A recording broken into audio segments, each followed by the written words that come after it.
rueng anam diak. Hey, din rueng achiben guys, achiben be. So na iran kijen ping in kin now, we will hit it. Din rueng anam diak, a lor kurukot, pawenyali, pawendi de unku kagata, kujalen ke di de chol panaru kwel kagawe, rueng da.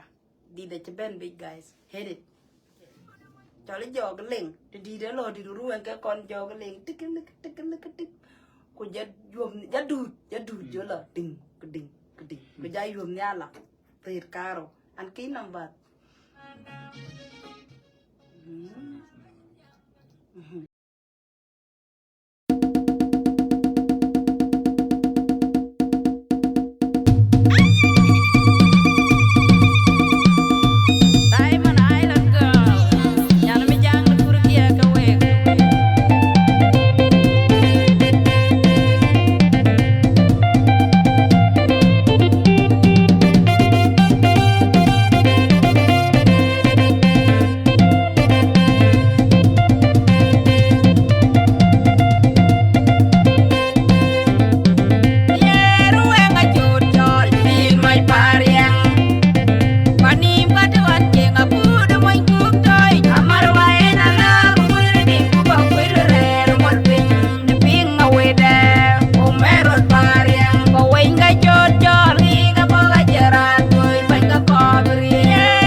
auntie.